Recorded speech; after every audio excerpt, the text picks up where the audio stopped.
Ok, xin mời. The history of English language, more people are trying to learn English than any other language in the world. English is the language of political negotiations and international business. It has become the international language of science and medicine. International treaties say passenger airplane pilots must speak English. English is a major foreign language taught in most schools in South Africa and Europe. School children in the Philippines and Japan begin learning English at an early age.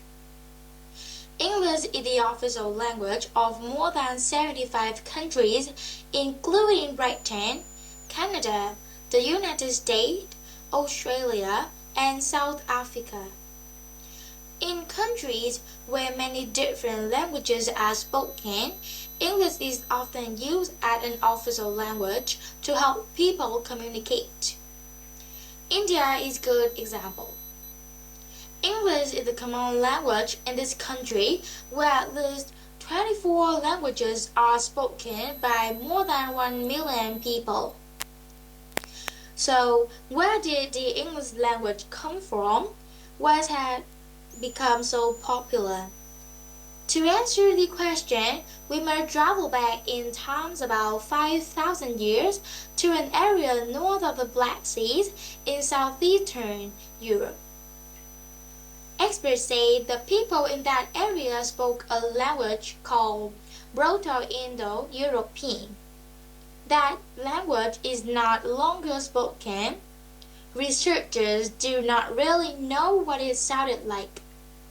Yet, Proto-Indo-European is believed to be the ancestors of most European languages. These include the languages that became Ancient Greek, Ancient German, and Ancient Latin. Latin disappeared as a spoken language, yet it left behind three great languages that become modern Spanish, French, and Italian.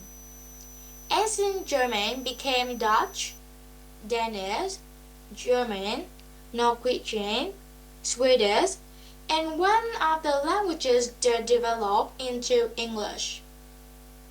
The English language is a result of the invasions of the island of Britain over many hundred years.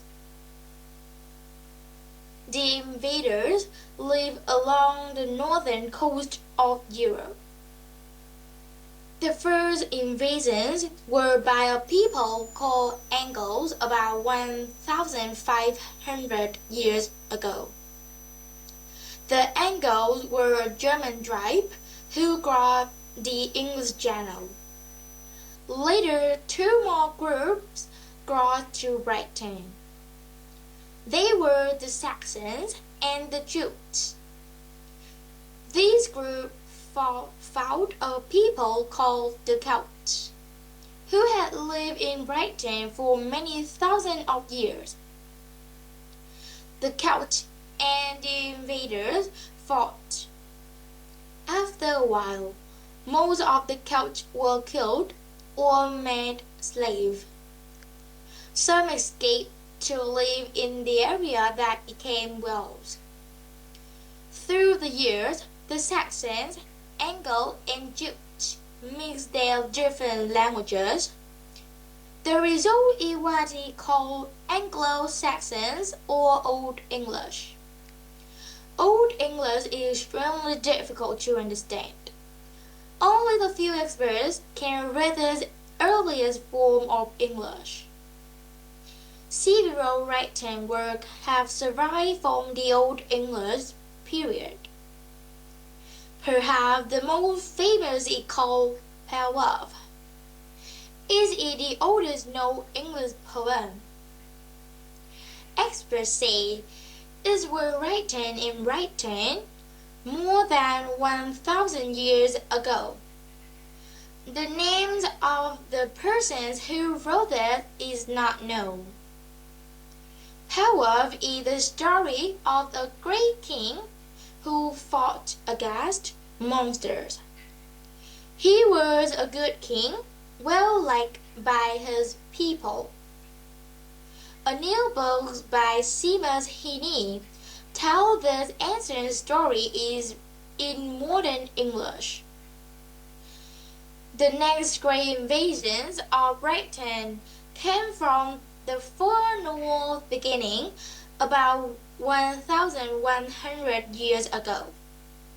Fierce people called Vikings raided the coast areas of Britain. The Vikings came from Denmark, Norway, and other northern countries. They were looking to capture, trade goods, enslave, and take away anything of value. In some area, the Vikings became so powerful they built temporary bases. These temporary bases sometimes became permanent. Later, many Vikings stayed in Britain. Many English words used today come from the ancient Vikings. Words like sky, leg, skull, axe, growl, lift, and take are from the old languages of the far northern countries. The next invasions of Britain took place more than 900 years ago, in 1066. History experts call these invasions the Norman Conquest. William the Conqueror led it. The Normans were a French-speaking people from Normandy in the north of France. They became the new rulers of Britain.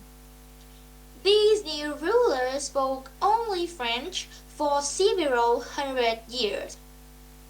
It had the most important language in the world at the time. It was the language of educated people, but the common people of Britain still spoke Old English. Old English took many words from the Norman French. Some of these include damage, braces, marriage. Most English words describe the lord and government come from Norman French, words such as jury, parliament, and justice. The French language used by the Norman rulers greatly changed the way English was spoken by 800 years ago. English became what language experts call Middle English. As time passed, the ruling Normans no longer spoke Jew French. Their language had become a mix of French and Middle English. Middle English sounds like modern English, but it is very difficult to understand now. Many writings were from this by Geoffrey Chaucer, a poet who lived in London and died there in 1400. Chaucer's most famous work is the Canterbury Tales, written more than 600 years ago. The history of English language, too. Last week, we told how the English language developed as a result of several invasions of Britain. The first involved three tribes called the Angles, the Jutes, and the Saxons.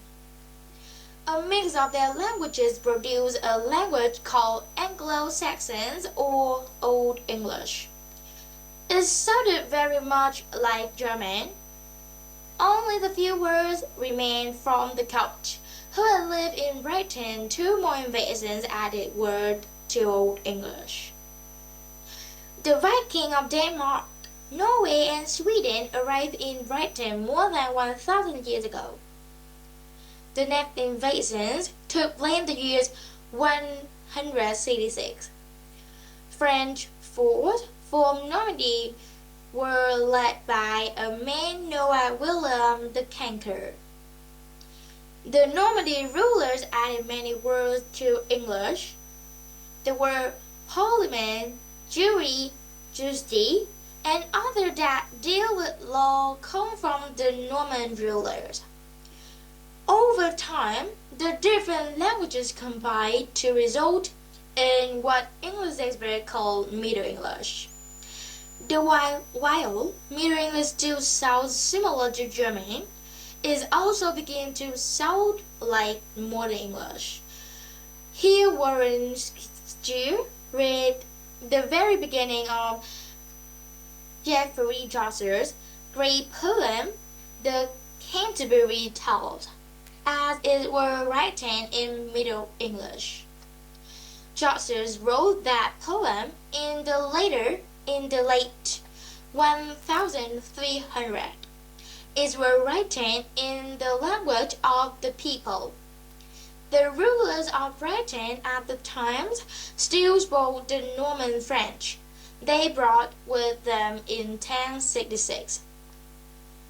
The kings of Britain did not speak the language of the people until the early 1400.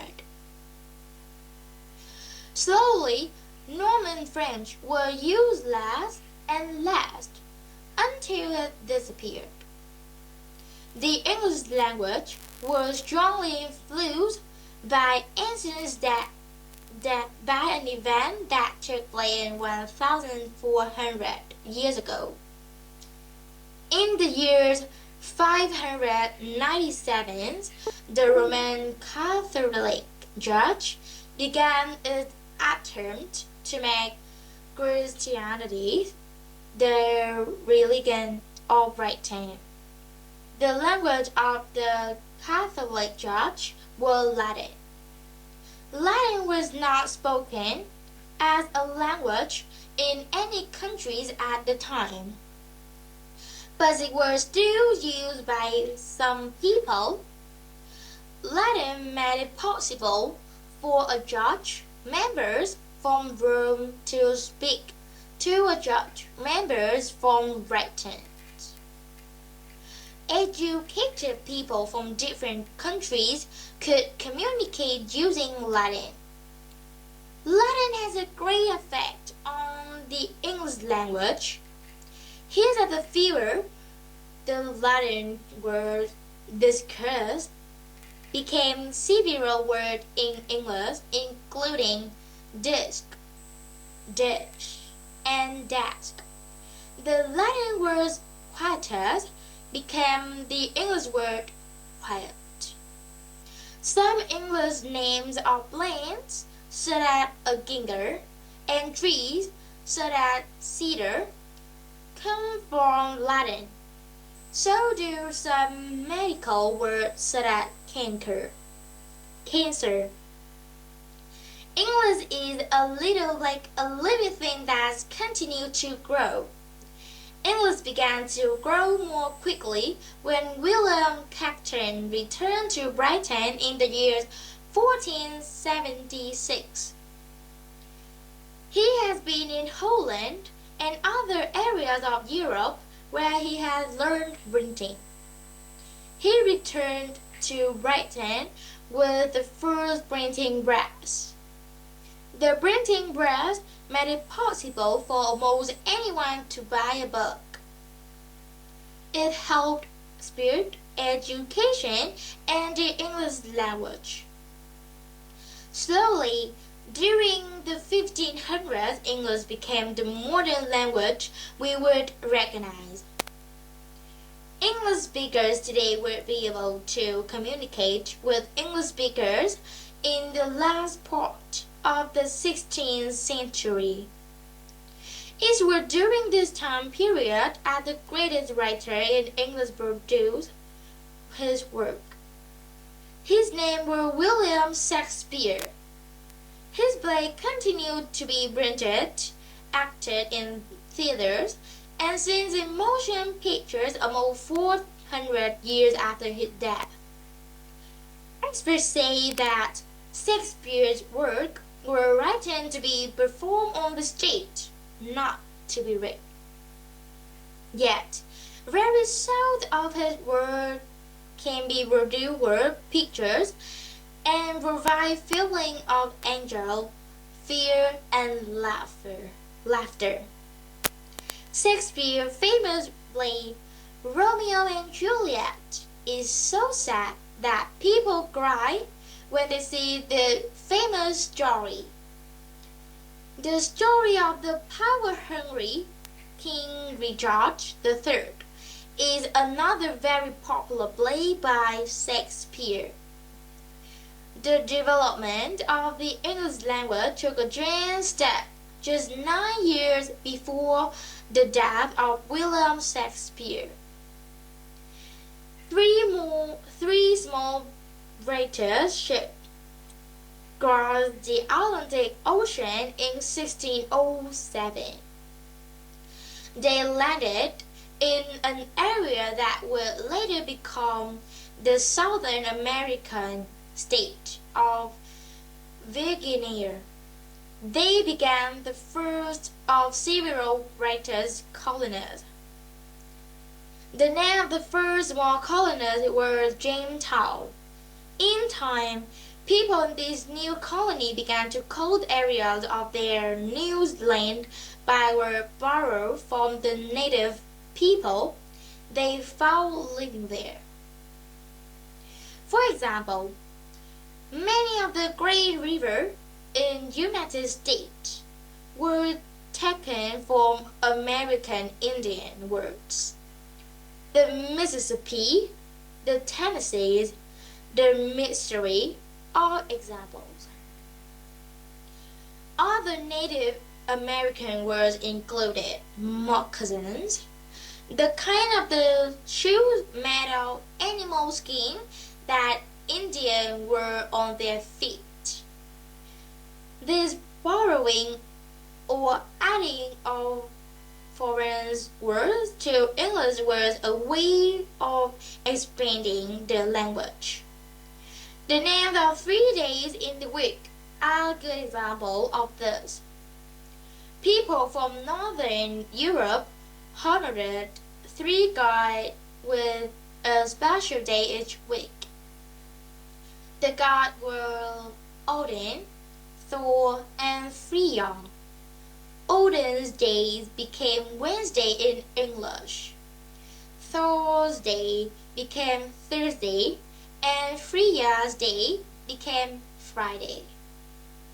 Britain has other colonies in Africa, Asia, and Caribbean, and India.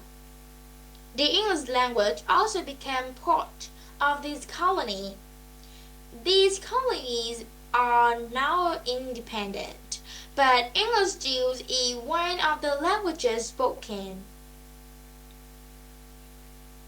And the English language grew as the word from the native languages were added. For example, the word shampoo for the hair came from India. Banana is believed to be from Africa. Experts cannot explain many English words. For hundreds of years, a dog was called a hound. The word is still used but not as commonly as the word dog. Experts do not know where the word dog came from or when. English speakers just started using it. Other words whose origins are unknown include thin, bad, and big. English speakers also continue to invent new words by linking old words together. A good example is the word motel and hotel. Many years ago, someone linked them together into the word motel. A motel is a small hotel near a road where people traveling in car can stay for the night. Other words come from the first letters of the name of group or devices. A device to find objects that cannot be seen is called radio detecting or ranging, became radar.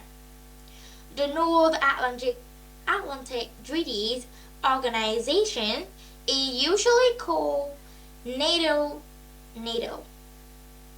Experts say that English has more words that explain the same thing as any other language. For example, the words large, huge, vast, massive, and enormous all mean something really big. People often ask how many words there are in the English language. Well, no one really knows that. The Oxford English Dictionary lists about 615,000 words. Yet, the many scientific words not in the dictionary could increase the number almost 1 million. And experts are never really sure how to count English words. For example, the word mouse. A mouse is a small creature from the rodent families, but mouse has another very different meaning. A mouse is also a handheld device used to help control a computer. If you are counting a word, do you count mouse 2 times? Visitors to the Voice of America hear people speaking more than 50 different languages. More podcasters at VOA come from countries where languages are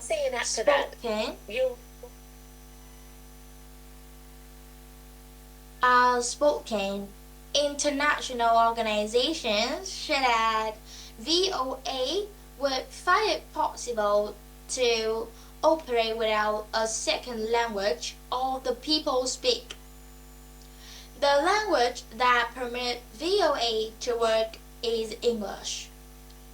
Is it not unusual to see someone from the Chinese service talking to someone from the Arabic service, both speaking English? English is becoming the common language of millions of people worldwide, helping speakers of many different languages communicate. Be your own investigative journalist. News in the age of information. We are often told that the age of the information economy has arrived. The idea is that intellectual work is becoming a more important source of wealth than manufacturing. There are already too many factories for the number of people who want to buy stuff. So the winner in the marketplace need to have a lead in terms of fashions or technology to beat the competition. You can easily see the process at work in important industries like car and clothing and computers, where big companies prefer to concentrate on promoting their brand and let subcontractors do the less profitable work of manufacturing the products. But there is a problem with information as an organizing principle. in society is only caught if people pay attention to it. Together with inventors and designers, the information economy needs public relations executive to make sure customers are getting the right message. So, faced with the increasing claim on our attention, organizations in other spheres of life have to do more to get their shares of it too. So, PR people may work for politicians, then they call them spin doctors. Or they may work for actors, then they call them publicists or bloggers. A lot of news, a lot of our news is actually complete from press release and report of events deliberately staged for journalists. Journalists spend their time not investigating but passing on the word of a spokesperson, publicists, or other professional propagandists.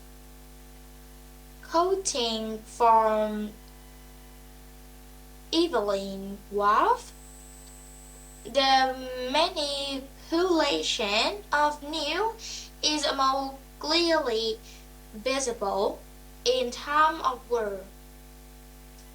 A BBC journalist speaking about the present war in Iraq compared his situation with that of the reporter in Scoop, while satirical novel on the spread. In the book, everyone was sure that the real story was happening somewhere else, but they weren't actually sure how to get there. Nowadays, the journalists who arrive in the right place at the right time is almost guaranteed, a word exclusive, armed with digital camera and satellite film. They can find their story on the spot, which is why the military control the movement of journalists ever more globally. Don't believe everything you read in the papers. The best joke is about the news owner lot cover. The editors can never disagree with him. When he's right about something, they answer definitely.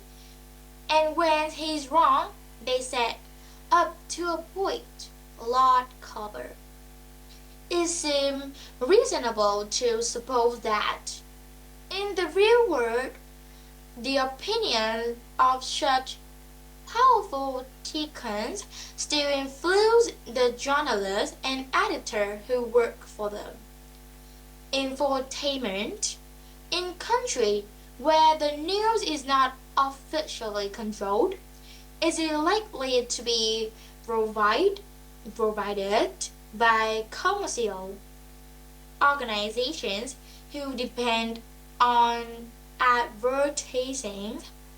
The news had to attract viewer and maintain its audience ratings. I suspect that some stories get airtime just because there happen to be exciting pictures to show. In Britain, we have the tabloid newspapers which millions of people read simply for entertainment without even expecting to get any important information from them.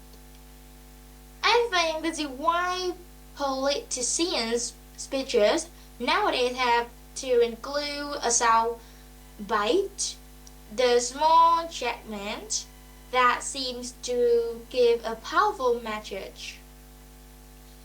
There is progressively less room for historical background or statistics, which are harder to present as a sensational story. The arrival of CNN, the 24-hour all-new channel, has not increased the amount of real news reporting because the format of the channels is designed so that people who want to get the headline will not have to wait long. It tends to concentrate on the main story and repeat it. Alternative reporters. There is an argument that with spreading access to the internet and cheap technology for recording sounds and image, we will all be able to find exactly the information we want. People around the world will be able to publish their own eyewitness account and compete with the extemporaneous new gatherers on something like equal terms. I think this is true up to a point. But what it will mean also is that we will be subjected to a still greater amount of nonsense and lies. Any weblog may contain the scoop of the years or equally a fabricated story that we will never be able to track. Have you ever wished you were better informed? Maybe the time has become to do something about it. And I don't just mean changing your choice of TV channel or newspaper. In a world where everyone want you to listen to their versions, you only have two choices: switch off altogether or start looking for sources you can trust. The investigative journalist of the future is everyone who wants to know the truth.